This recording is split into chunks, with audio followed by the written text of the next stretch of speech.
Bonjour à tous, c'est le docteur Paulo Carlos et aujourd'hui je fais une deuxième vidéo sur l'acidité des systèmes tampons.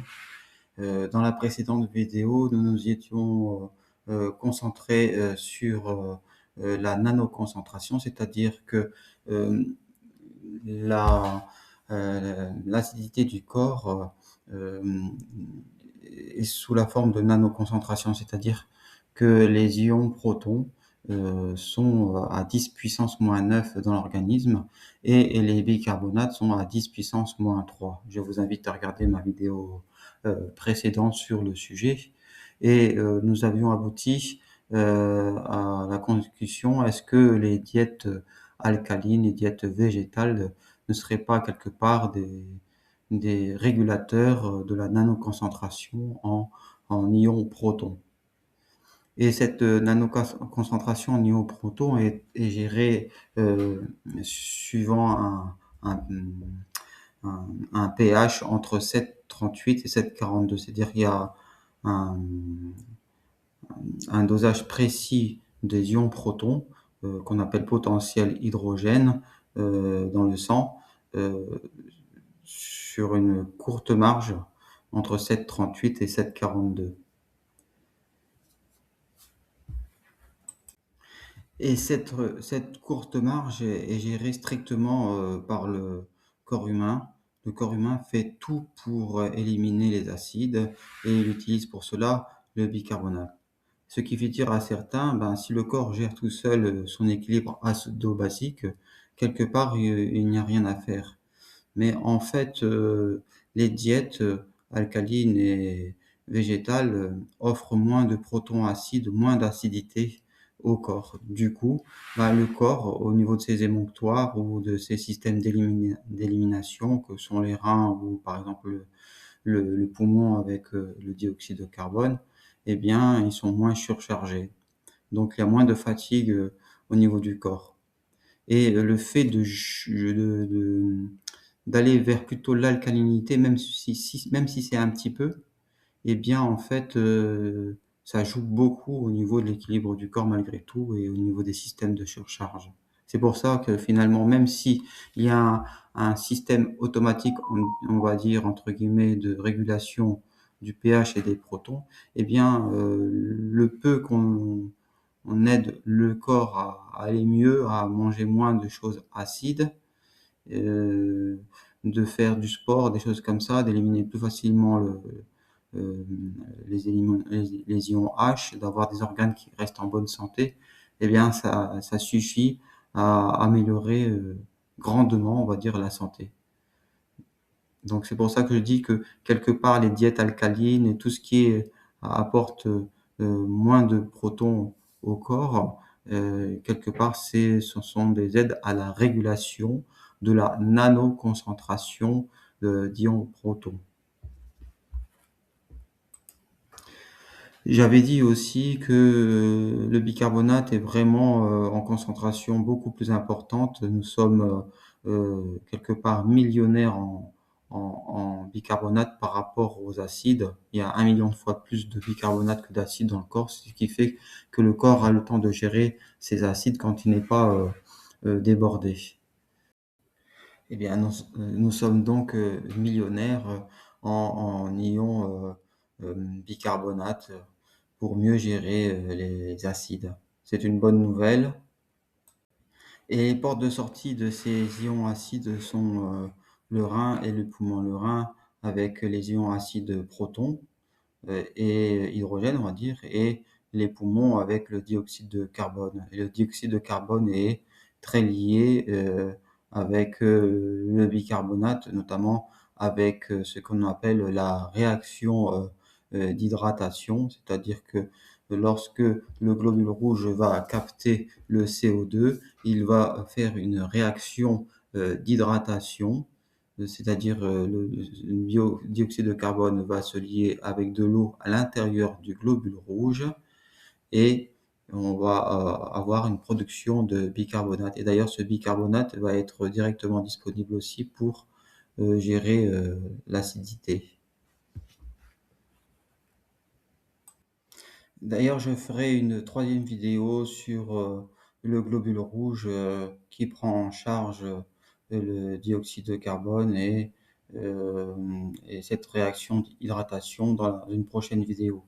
Mais la présente vidéo sera ici les conséquences euh, euh, pratiques de la prise en compte de ces systèmes tampons. Alors, que déduire de ces systèmes tampons finement régulés et qui peuvent d'ailleurs fonctionner par compensation pendant des années, ce qui fait que on peut manger de façon déséquilibrée pendant des années et des années. On a une surcharge en ions acides, mais on s'en rend pas compte, c'est silencieux. Et sauf quand c'est décompensé. En effet, les médecins traitent les acidoses et les alcaloses dans les cas graves à l'hôpital avec des perfusions, et notamment dans les services de réanimation.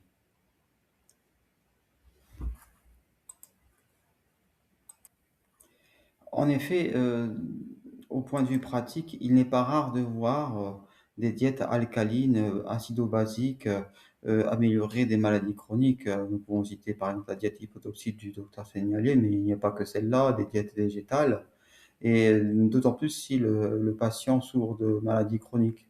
Et il suffit de changer son alimentation vers des choses beaucoup plus végétales, et bien il va mieux. C'est le cas pour l'insuffisance rénale, le diabète ou l'ostéoporose. Si nous prenons par exemple le cas de l'ostéoporose, c'est-à-dire les os qui deviennent fragiles, on dit que c'est du manque de calcium. Ben, si l'organisme, par exemple, il n'a pas assez de bicarbonate à disposition, pas assez de bicarbonate pour essayer de compenser euh, les acides, eh bien, qu'est-ce que fait le corps? Eh bien, le corps se sert en ions phosphate qui sont présents dans l'os. Et donc les ions phosphates, ils vont servir à la place du biocarbonate à tamponner l'acidité du sang. Et c'est pour ça qu'avec le temps, une personne qui a un terrain très acide, eh bien, va développer une forme d'ostéoporose. Ça va fragiliser les os par perte de phosphate et de calcium.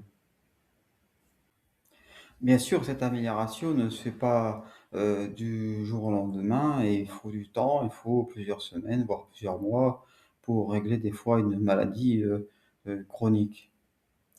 Et là, je vais faire un petit aparté sur le fait que l'acidité dans la cellule est difficile à mesurer. Et l'acidité dans la cellule est plus importante que dans le sang. Et de nombreux organes semblent être sous-estimés pour accumuler la charge d'acide non éliminable. Et on parle par exemple le système des fascias. Le système des fascias, ce sont les enveloppes de soutien qui entourent nos organes et nos muscles.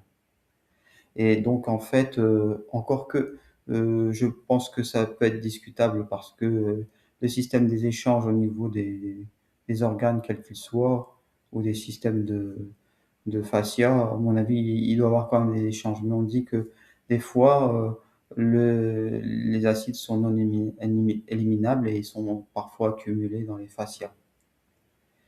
Et dans le sang ou dans la cellule, par exemple, ce qui est facilement, on va dire, éliminable, c'est l'ion hydrogène et le dioxyde de carbone. Donc après tous ces encarts, toute cette digression, revenons-en aux conséquences pratiques. Alors, il y a une pléthore de livres sur la diète acido-basique et nous allons extraire quelques conseils communs qui peuvent être utiles. Nous avons d'abord en premier lieu les compléments comme le bicarbonate de soude, mais bien sûr nous avons aussi le citron, le vinaigre et l'eau riche en bicarbonate bien sûr, comme la badoie. La nutritionniste Jacqueline Lagacé, qui est une spécialiste du régime sénialé, conseille des eaux à plus de 700 mg de bicarbonate et riche en 200 mg de calcium dans ses ouvrages.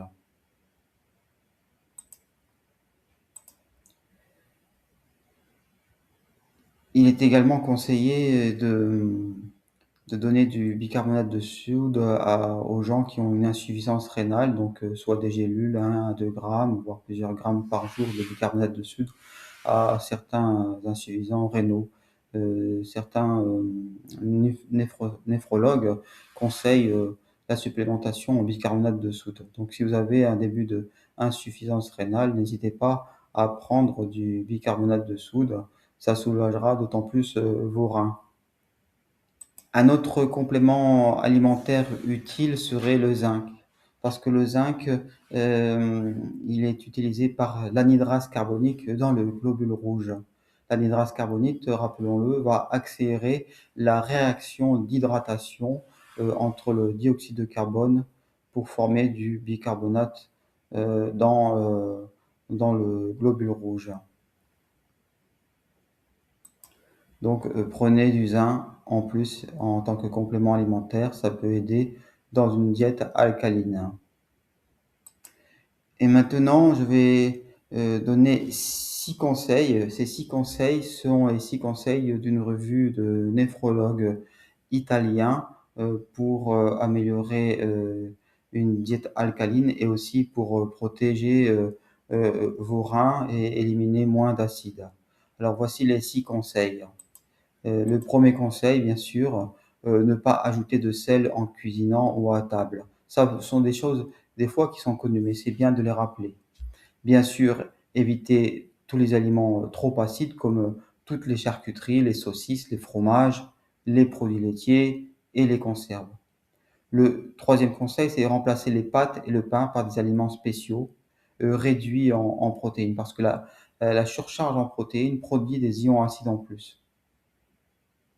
Malgré tout, un plat de viande, de poisson ou d'œuf est autorisé au moins une fois par jour en quantité habituelle. En fait, il faut réduire la charge des protéines car les protéines produisent malheureusement des ions acides qu'il faudra faire gérer ensuite. Les néphrologues conseillent 4 à 5% de fruits par jour et de légumes recommandés. Rien d'exceptionnel dans ce que je viens de dire, mais il est bon de le rappeler dans le cas d'une diète alcaline. Ce sont des points communs. Après, on peut augmenter ces points communs ou les diminuer. Voilà. Donc en fait, 1 à 2 fois par semaine, le plat de viande de poisson ou d'œuf doit être remplacé par des plats comportant des pâtes ou des légumes.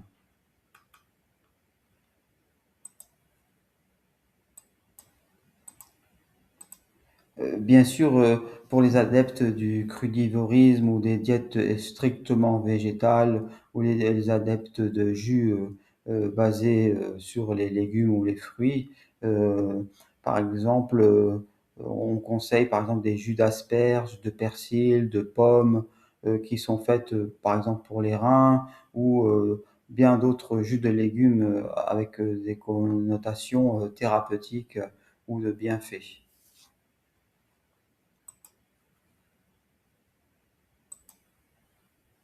Voilà, j'en termine là. Donc, il n'y a rien d'exceptionnel dans ce que je dis. Orienter la nourriture vers le végétal, vers le moins animal, et on aura moins de protons à gérer, moins d'acides à gérer. Bien sûr, la nourriture industrielle, ben, ça n'aide pas non plus. Tout ce qui est aliments transformés, ben, ça augmente la charge acide.